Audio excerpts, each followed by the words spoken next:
All that talk about the big three dominating the WTA woke Petra Kvitova up and led her to claim her biggest title in 5 years. Can the 33-year-old be a top figure on tour herself and consistently challenge Aryna, Elena, and Iga? Let's discuss.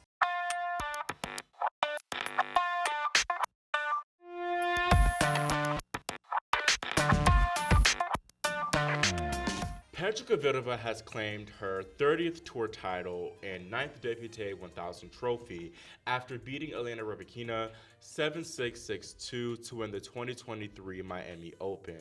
It was an exquisite performance from the two-time major champion, highlighted by a topsy-turvy opening set, which she took 16-14 in the tiebreaker. Rybakina had 5 set point opportunities in that opener, but she just could not cash in. Kvitova, though, on her 5th attempt, sealed the 65-minute opener and essentially the match as well. As Elena mentioned in her post-match press conference, losing that opening set took a lot out of her sails, as it probably contributed to her falling down a break early in that second set. Rybakina did have a chance to get back on serve when she was down love 2 in that second set, but the Czech Kvitova managed to stave it off with some gutsy play, which was the difference maker in the end. This final reminded me a lot of the Indian Wells final that we just had between Sabalenka and Rybakina, as it just was a topsy-turvy opening set, which really either player could have won. And then after said player won the opening set, they kind of ran away with the entire match afterwards. It is a bit interesting that Rybakina says she felt tired out there because she had an extra few hours of rest as she finished her semifinal match on Thursday night, whereas Kvitova had to come out and play on Friday, so back-to-back, whereas, like I said, Rybakina had probably a full day of rest. However, Elena has been playing a lot of tennis lately. Of course, she won Indian Wells and then she went deep again here in Miami. So that's a lot of tennis in the span of like 2.5 weeks. She had some tough matches here in the 305, and really, it's amazing that she even made it this far and reached the finals, considering how sternly she was tested in her opening round match versus Kaliskaya, and then she faced a match point in her 3rd round match versus Paula Badosa. And then, of course, she was down like 2 breaks in her semifinal match against Pegula, and honestly, really should have lost that match. But to come through that match and win it in straight sets to make yet another big final is a huge achievement in itself. Really, this tournament showed us that Elena can get by and win playing ugly tennis, and that's huge for the tour, and it just sends a big message to them that even you can play your best tennis, but Elena can really coast by not playing her top-level tennis. Now, moving over, of course, to the champion, Petra Kvitova, I have to give her her flowers. I'm very, very impressed with how she played and just how she fought, not only throughout this entire tournament, but her whole career in the past, like, 5 or so years. This time last year, she was kind of down bad, and there were rumblings about a possible retirement on the horizon, but she proved the naysayers wrong, including myself. She showed us that she still got it. She still has the potential to do some big things on tour, of course, with this 1000 title here in Miami. This is actually her first 1000 and biggest title since 2018 Madrid, so it's been a long time coming for the lefty. Besides the fact that Rybakina was probably a little bit tired, especially after losing that opening set, I think Kvitova's leftiness just threw her off a little bit. I don't think she played Martina Trevisan, of course, but Martina does not have the weapons that Kvitova has. That lefty serve is truly a huge weapon. And speaking of her serve, she really didn't lose a lot of points really on serve throughout that final. And I think she won like 75% of points on her second serve too. So that just shows you how strong she's been serving, and that just made a big difference in the end in this match. And then aside from the serve, I think her ground game, of course, was just unbelievable. I think she had a very, very good strategy against Rybakina of going like hard up the middle, and then once she had an opportunity to kind of move the ball around and attack, she took it. And of course, Rybakina is not as strong on the move as she is stationary, so she was able to take advantage and win a lot of those baseline to baseline exchanges. With this win, Petra re-enters the top 10, I think for the first time since 2021. So she's ranked number 10 at the moment, and she definitely deserves this ranking, not only from her run here in Miami, but just Indian Wells as well. I feel like it's been bubbling for a while. Last year, she made a few strides. She won Eastbourne, and she made the Cincy finals, and then she showed that she has the game really to push for one last major, but she hasn't really performed well or done well at the majors. She hasn't made it past the fourth round at a slam in years. And because of this, I don't really necessarily see her as a true threat to winning another slam or consistently challenging the boss baddies, as I'll get to later. I don't know, we'll see. Maybe she can get another Wimbledon title under her belt. She has won nothing but Wimbledon titles as far as majors go, so we'll see. I think she definitely showed this week that she still can sustain a high level of tennis for multiple matches at a time. I still do think that there is a big three, even though none of them won this title. It is just one tournament, and Rybakina did make the finals. Can't win them all. Sabalenka, she played well still in Miami. I'll get to that later. Iga was, of course, injured, and Rybakina, as I alluded to earlier in this video, was probably a little fatigued coming into this match, so can't really rag on them too hard. They did their thing relatively. Just Kvitova was just too strong. There were talks about there possibly being a big four. Long story short, about Petra Kvitova, she made some comments earlier before she lost to Aryna Sabalenka in Miami. She said that she's been reading things about Elena, Iga, and Aryna being the big three, and she feels left out of that conversation, and she feels that she deserves to be a part of that conversation and make it a big four. She thinks she deserves the recognition as well. She wanted to prove that in Miami. She did not. She got her tail handed to her by Sabalenka, so I think she has the potential to do that, so we will see. I think there can be a big four, but she's got to prove that she can consistently, challenge those other players. So this is just one tournament, as I'm going to get into later, but we'll see.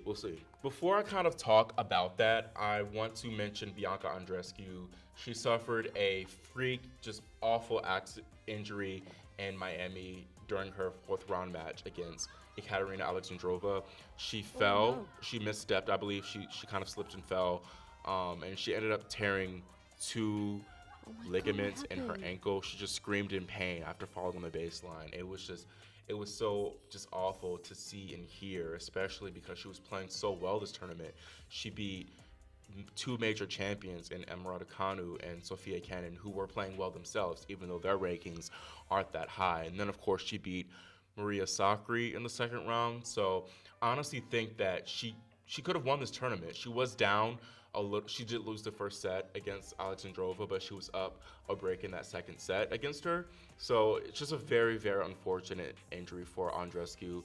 She did give fans an update. She told us that she tore two ligaments in her ankle, and kind of doing research on that, it can take months to heal from ankle ligament tears. So I don't think that we'll see her in the clay, because that can obviously stress things out more.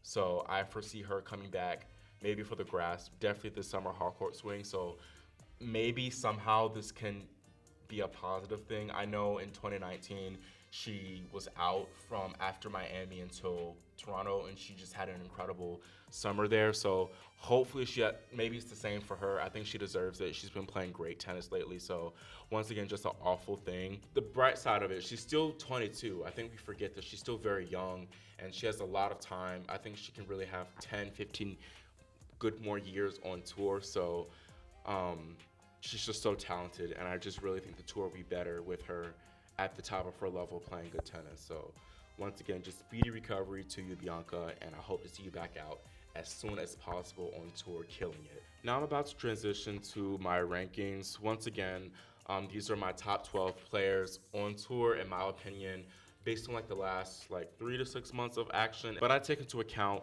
not just wins or losses, but how did you play in these tournaments? Who are the type of players that you're losing to? Without a further ado, here are my rankings. So for my rankings, I split it up into 3 basic tiers. The first tier is the boss baddies.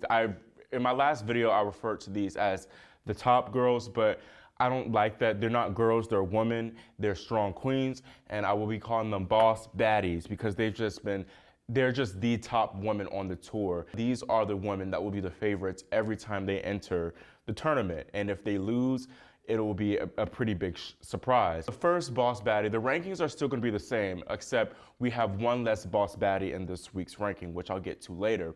So Sabalenka remains at number 1. Actually, even though she lost in the Miami Open quarterfinals, I was very impressed with how well she played. She played just amazing tennis. She destroyed both Czech players, Boskova and then Krejcikova. And then she just kind of had an off day against Kristea, and I thought she'd be able to kind of get through that. But some of her old demons came back. She was double faulting, her serve was just trash, her consistency was trash. And it kind of, unfortunately, looked like the Sabalenka of old. That was definitely by far her worst match of the year. And it was disappointing because I thought it was Sabalenka's title to lose. You know, she was by far the best player in the tournament up to that quarterfinal point. So disappointing, but still I was pleased with how she played in Miami. She will not be playing Charleston. She said she is nursing a shoulder injury, which I don't really think she has a serious shoulder injury. I just think she just wants extra time to rest and prepare for the clay season. And so I think that would be good for her to kind of just reset because she has been playing a lot of tennis, a decent amount of tennis lately. So I think that's a good move for her. Rybakina stays at number 2.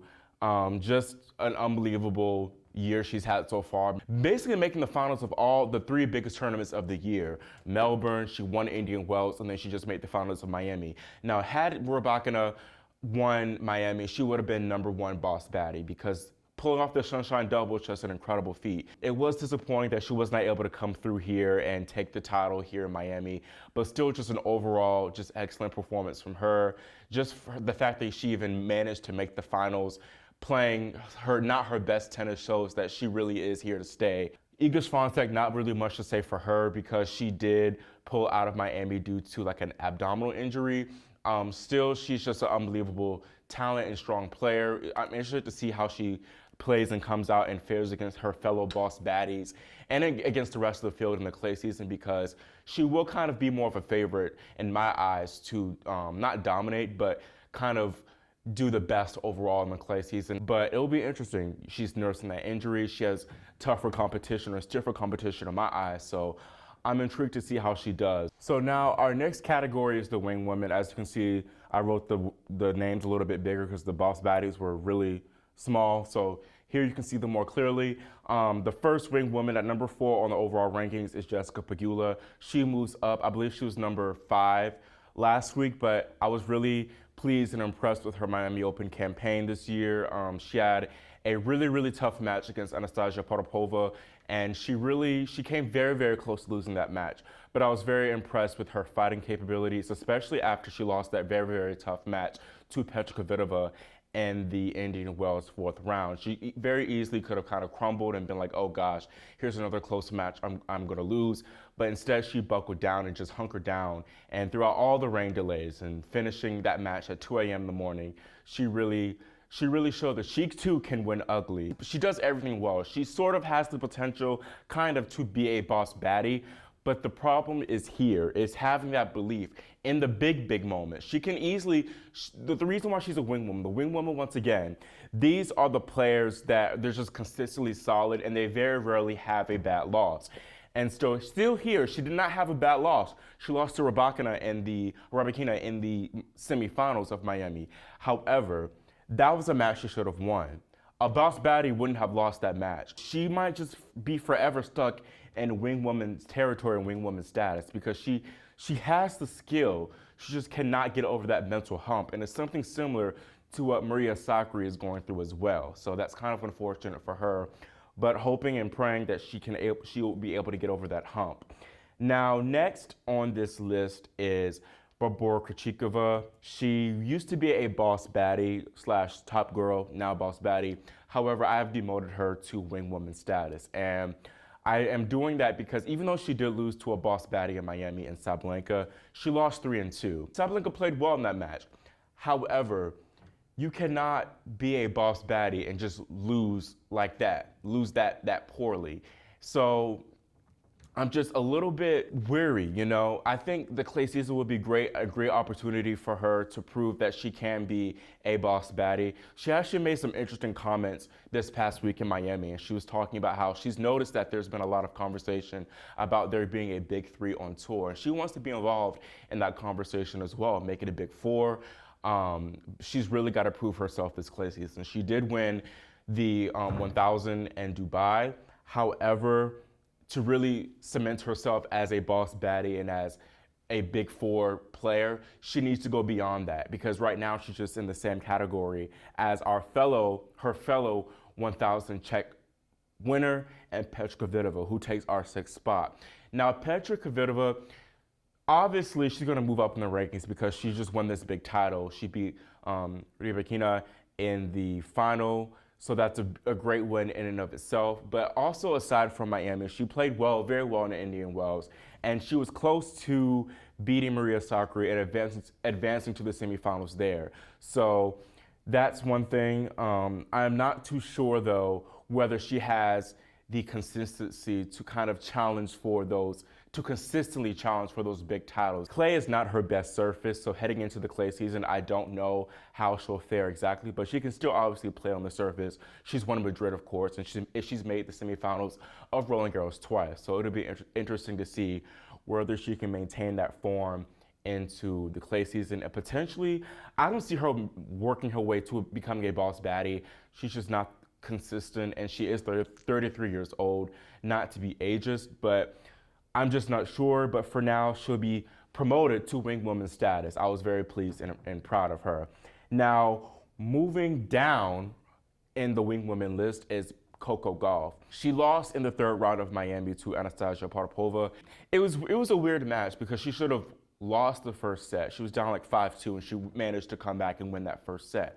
Then she was up 5-3 in the second set within points of winning that match, and she just could not close. So a very interesting loss. Definitely her forehand was the big problem there, and it's been a big problem for her entire career. And the main issue that I see with her forehand is that she does not have the confidence to really hit out on that shot and make it an aggressive and penetrating weapon. She's just far too defensive. And she admitted that in her post-match press conference. The positives for her is that clay is likely her best surface as she has more time, and she won't be as hurt with her kind of loopy, relatively weak forehand. She won't be as hurt by that. So we'll see. She does have a lot of points to defend with the Roland Garros final, so maybe that could be a mental factor as well. But just hoping the best for Coco. For our final official tier in the rankings, we have the social climbers. These are players who have had solid results, who have been playing well recently, but they just kind of lack the overall consistency to really consistently challenge the boss baddies and the wing women and ultimately win those bigger titles. The first social climber we have is Belinda Bencic. Now, Bencic, she had a very strong start to the season. She won Adelaide 2, she won Abu Dhabi, and she had a relatively strong showing in Australia. However, she's been just flopping pretty badly lately, having early round losses in Dubai, Indian Wells, and of course, Miami. Now, giving her a little bit of a bone, she did lose to Ekaterina Alexandrova, who played well herself in Miami, ultimately losing to Petra Kvitova in the quarters. However, Bencic, if she wants to be a wing woman or be a boss baddie, which I believe she cannot lose like this early. She cannot have these periods of where she's playing great tennis, a high-level tennis, like for a couple of weeks and then flop other weeks. You know, it's too up and down with her. Number 9 is Maria Sakkari. I believe I had her as a wing woman last week or for the last rankings. However, she did move down definitely in this list due to her really not doing much in Miami, and plus the other players doing more.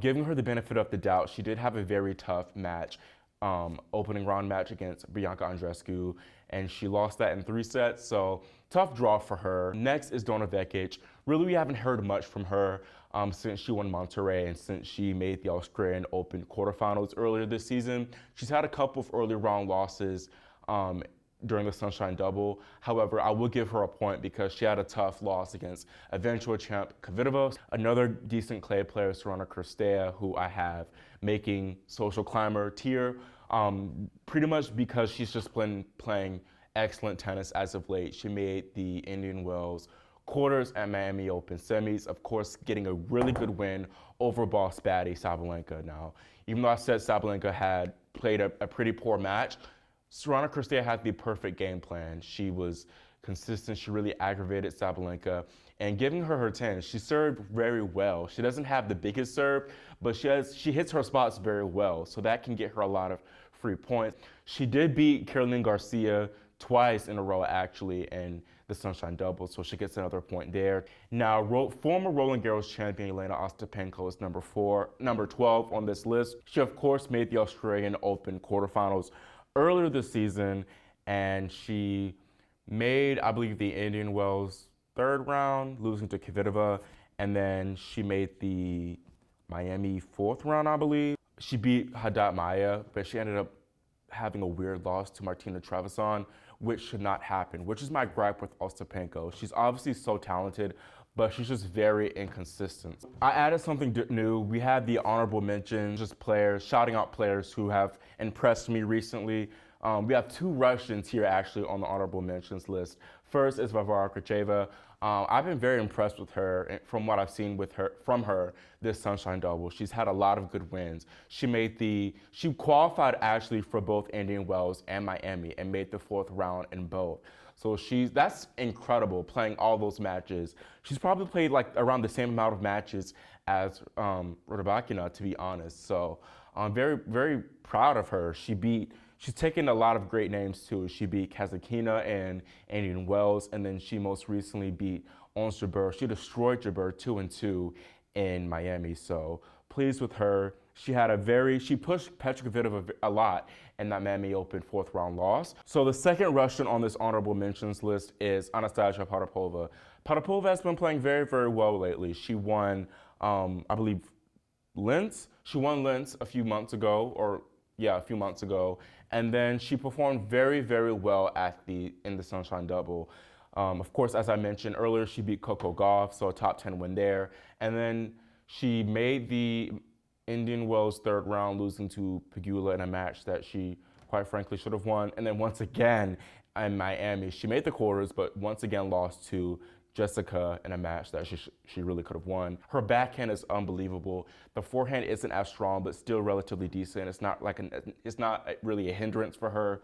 So I'm looking forward to see how she does. She's a decent clay court player herself. She won a title on the clay, I believe. So I'm interested to see how she does. She has the game, she has the talent, she has to fight really to do well. So rooting for her. So our last category, I'm still gonna keep the name of the wounded birds. These are the players that honestly have the skill and the talent to be in these tiers in my top 12 rankings. They're struggling with like either a physical or mental roadblock, an injury, or an obstacle that's just keeping them from really excelling, and that can be temporary or unfortunately longer term. Now, first, we have Azarenka. She had an unbelievable Australian Open where she reached the semifinals. I mean, Vika, she didn't have terrible losses in Indian Wells and Miami. She lost to Mukova in Indian Wells and then Magda Linette in Miami. However, she should be, I just think she has really uncharacteristic losses and she's still just very inconsistent. And I think she's kind of potentially going through something mental to where she does not have the confidence necessarily to go deeper in those tournaments like she was earlier in the season. Clay is not her best surface at all, so I'm hoping for the best for her. Now, Caroline Garcia is actually a good clay court player. Sorana Cirstea has just been her kryptonite. She lost to Cirstea in both Indian Wells and Miami. She's just not there necessarily mentally. She does not have the confidence that she had towards the end of late last season, so we'll see if she can regain that during the clay season. Ons Jabeur, another player who can play pretty much on any surface, still struggling to come back from that minor surgery she had, I think, on her knee or something like that. Lost early to Vondrousova in Indian Wells, and then lost badly, as I mentioned, to Krejcikova in Miami. So definitely, I think it's both mental and physical that she's trying to overcome right now at the moment, hoping the best for her. Next, we have the Russians. I kind of paired them together because they're kind of very similar in my eyes, but it's Veronika Kudermetova and Lyudmila Samsonova. Both these women are very, very talented, but they just do not know really how to excel in the big tournaments. Pliskova, she lost like pretty badly to Vondrousova, like 1-2, 2-1 in Miami. Just mental. She performed well in Australia, made the quarters there, but she does not have a lot of confidence right now at the moment. And then, of course, our most wounded bird of all is Bianca Andreescu. Of course, she suffered that heartbreaking, terrifying injury in Miami. That aside, now time to focus on the upcoming tournament in Charleston, South Carolina, which is the WTA 500, the first relatively big clay court tournament of the season. It's on green clay, so not necessarily the same as the red dirt, European red dirt. Pegula headlines the whole lineup. Sabalenka would be the top seed, but as I mentioned earlier, she withdrew from this tournament due to a apparent shoulder injury. So Pegula will be the favorite kind of to take this title, and then joining her would be Ons Jabeur, and then defending champion Belinda Bencic. Vika is also going to be there. Veronika Kudermetova, who's also a former champion, will be there. And then Madison Keys, another former champion, will be playing and try to get another title in South Carolina. And then Ekaterina Alexandrova. So any of those players, I believe, will take that title. That is all I have for y'all for this week. Let me know what you think about the big three, whether it can expand to including the likes of Krejcikova and even possibly Kvitova. What are your prospects for the clay season? Who do you expect to kind of come out and not dominate, but do the best? Of course, make sure you subscribe and click the notification bell so you're notified whenever I do post new content. Thank you for watching, and I'll see you next time here on Grand Slam Tennis News Today.